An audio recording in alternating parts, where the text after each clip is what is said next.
Bayangin deh, setiap kali notifikasi HP lo bunyi, jantung langsung deg-degan. Bukan karena ada kabar bahagia, tapi karena, pesan dari bank atau penagih yang ngingetin cicilan. Malam-malam yang harusnya bisa tidur nyenyak, malah jadi penuh pikiran. Lo mulai ngitung, gaji segini, cicilan segini terus buat makan, listrik, kebutuhan rumah, cukup nggak ya? Dan makin dihitung, makin mumet.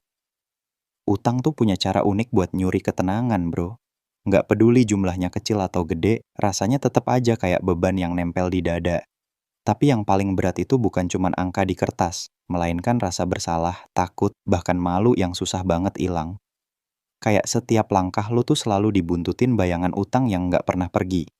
Kita sering dengar nasihat kayak, kalau mau bebas utang ya tambah penghasilan. Kerja lebih keras, cari sampingan, lembur kalau perlu.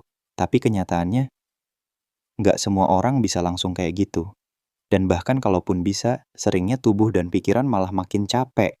Utang belum kelar, stres malah nambah, hubungan sama orang rumah juga mulai renggang. Gue pribadi percaya, utang itu bukan cuma soal uang. Ini soal mental, soal gimana kita ngelihat diri sendiri, gimana kita bertahan di tengah tekanan hidup. Dan kadang, cara keluarnya bukan dengan nambah beban, tapi dengan meringankan langkah.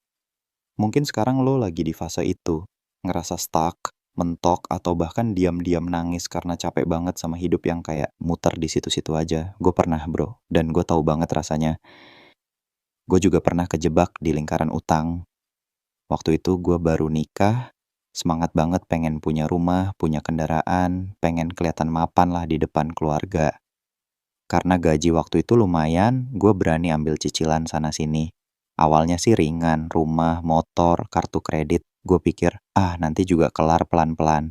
Tapi ya, hidup nggak selalu sesuai rencana. Suatu waktu kantor gue kena restrukturisasi, gaji dipotong, tunjangan hilang, dan cicilan nggak peduli, tetap aja harus jalan.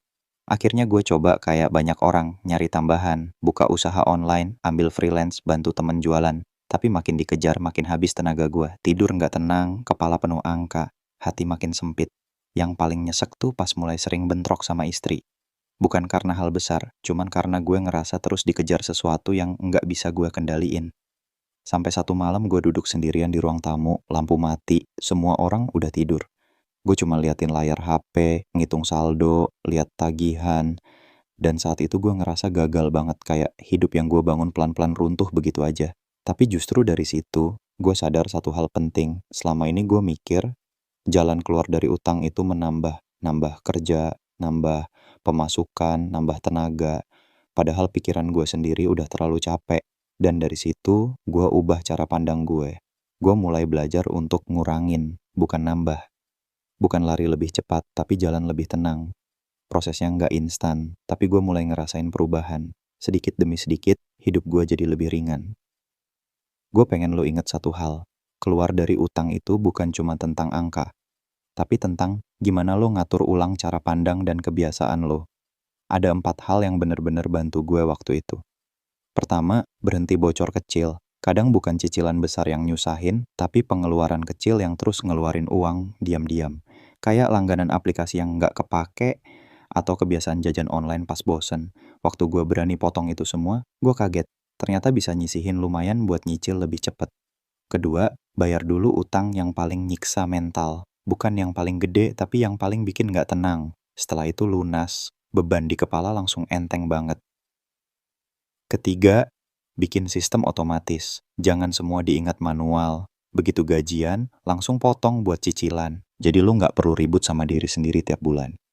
Keempat, cari ketenangan, bukan kecepatan. Gue dulu pengen cepet bebas utang, tapi malah stres sendiri. Akhirnya gue ubah fokus. Bukan seberapa cepat, tapi seberapa tenang gue bisa jalanin prosesnya. Dan hasilnya, utang gue beres. Nggak dalam semalam, tapi dengan kepala yang tetap waras. Gue juga punya cerita dari teman gue, Rina. Dia kerja kantoran, gajinya stabil, tapi gaya hidupnya bikin pelan-pelan terjerat. Motor, kartu kredit, renovasi rumah, semuanya kelihatan kecil. Sampai ibunya sakit dan biaya nambah drastis. Rina panik, akhirnya ngelakuin hal yang sama kayak gue dulu. Kerja lembur, jualan online, les privat tiap weekend.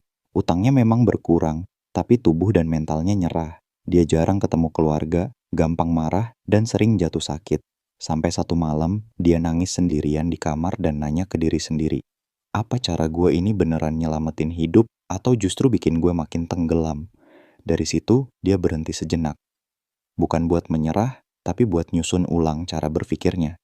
Langkah pertama, dia tutup 3 kartu kredit yang jadi sumber kebocoran.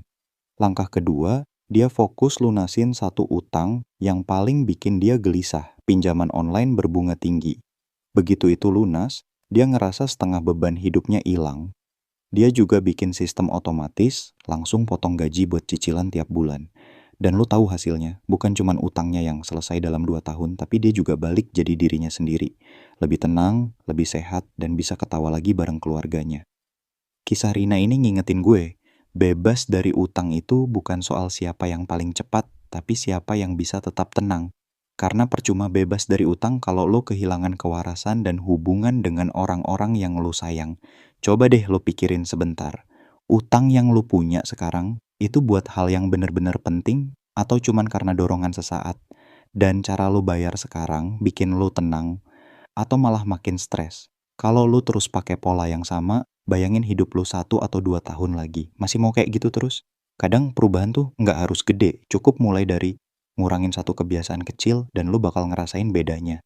Berhenti langganan yang nggak kepake, kurangi jajan nggak penting, atau lunasi satu utang kecil dulu. Rasain gimana leganya saat beban itu berkurang, karena pada akhirnya keluar dari utang bukan soal berlari lebih cepat, tapi soal melangkah lebih ringan. Kita sering nyari solusi di luar, nambah kerja, nambah uang, nambah sibuk. Padahal yang perlu kita lakukan adalah ngurangin beban dan menyederhanakan hidup. Kalau lo ngerasa obrolan ini nyentuh, bagikan ke teman atau keluarga yang mungkin lagi berjuang juga. Tekan tombol like, tulis pengalaman lo di kolom komentar, dan jangan lupa subscribe karena siapa tahu cerita kecil yang kita bagi di sini bisa jadi cahaya buat orang lain yang lagi jalan dalam gelap. Santai aja bro, kita semua bisa keluar dari utang tanpa kehilangan kewarasan. Asal lo mau jalanin prosesnya pelan tapi pasti dengan langkah yang lebih tenang.